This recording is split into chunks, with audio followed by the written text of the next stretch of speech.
Twitch has recently come under fire from creators following the announcement of proposed changes aimed at addressing concerns of underpayment.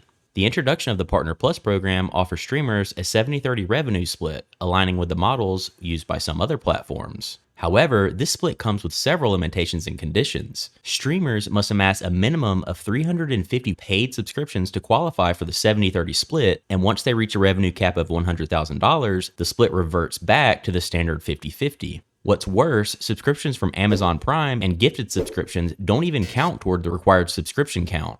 Meanwhile, the discontent among Twitch's most prominent streamers has led to several high-profile departures from the platform. For instance, popular streamer XQC has officially chosen to leave Twitch and join Kick, a rival streaming platform, through a lucrative 2-year contract valued at approximately $70 million.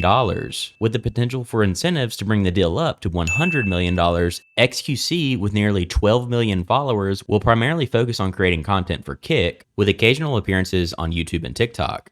In other news, Reddit moderators have received messages from the company urging them to reopen their subreddits or face potential removal. The messages come amidst a boycott by moderators protesting against the recent API changes made by Reddit. The boycott, involving over 8,000 subreddits, initially intended to only last for 48 hours. However, the organizers realized that publicly declaring a specific duration was a mistake, as it allowed Reddit to wait out the boycott. Consequently, the decision was made to keep the affected subreddits private indefinitely. This strategic move aims to maintain pressure on Reddit and ensure that the concerns of moderators regarding the API changes and other issues continue to be addressed. While Reddit CEO Steve Huffman stated that the company doesn't have issues with protests, he intends to pursue changes that would make it easier for regular users to vote out moderators. This has raised some concerns amongst moderators, as Reddit can replace them if they violate the platform's mod code of conduct.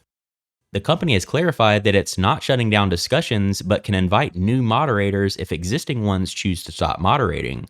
Next, Google announced that Project Tailwind will be available for early access soon. Project Tailwind is a prototype AI notebook developed by Google that acts as a personalized tutor or writing companion. It is trained on users' documents such as study notes or articles and creates a private AI model based on that information. The AI notebook can extract key topics, suggest questions, and help users synthesize information from various sources. You can join the waitlist on their website to be the first to have access when it's released. That's all for today. Thanks for tuning in, and be sure to hit that subscribe button to stay in the loop.